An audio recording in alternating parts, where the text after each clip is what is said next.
माँ घबराई हुई बोली, बेटा जल्दी आओ, बहू को फालिज का अटैक हुआ है।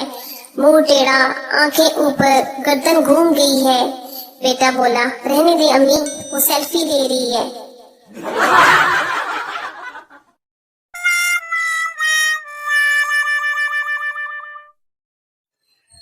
शोहर, मैं गैर मुल्क जा रहा हूँ।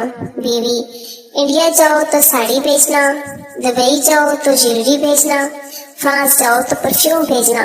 शोहर, अगर दोज़ख जाऊं तो क्या भेजूं? बीवी, तो अपनी वीडियो भेजना, हमें भी पता चले कि बीवी को सताने वाले किस हाल में हैं।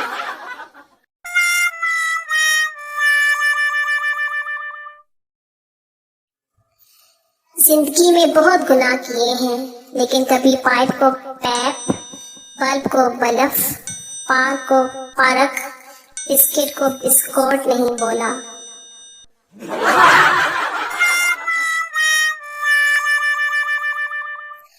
वो रोज हमसे पूछते हैं, क्या हम याद करते हो?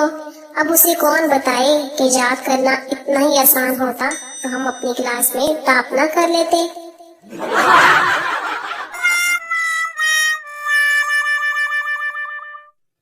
ओए होए माशाल्लाह, कुछ नहीं, तुसी अपना काम करो, मेरी जरा शीशे पे नजर पै गई सी।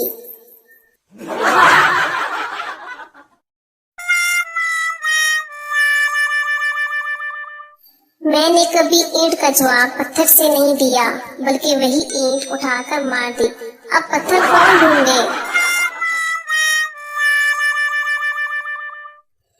एक लड़की ने गूगल पर लिखा, मेरी शादी कब होगी? जवाब, मैं गूगल हूँ, तुम्हारा बाप नहीं।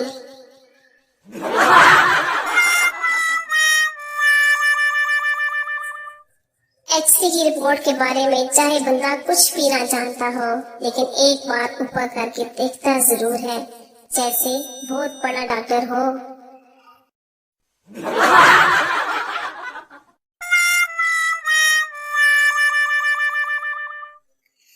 गर्ल्स कॉलेज के बाहर बम ब्लास्ट के बाद न्यूज रिपोर्टर जख्मी लड़की से, जब बम गिरा था तो एकदम से फटा था।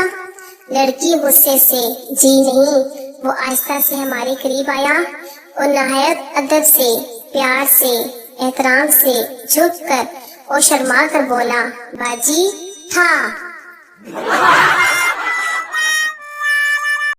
शोहर ने घूंघट उठाया और बोला, अगर तुम इंडिया में होती तो लोग जरूर तुम्हारी पूजा करते। बीवी शर्माते हुए बोली, क्या मैं हुस्न की देवी लगती हूँ? शोहर, नहीं, शक्ल से काली माता और जिस्म से गौ माता लगती हो।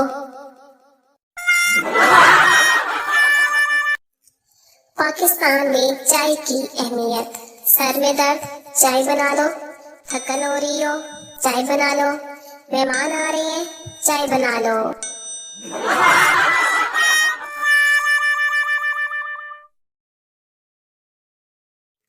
इम्तिहान की कहानी। यार तू बस हेडिंग बता दे, बाकी मैं खुद देख लूंगी।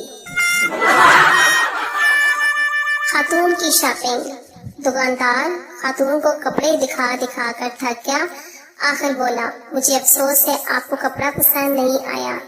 खातून, कोई बात नहीं, मैं तो वैसे भी सब्जी लेने आई थी।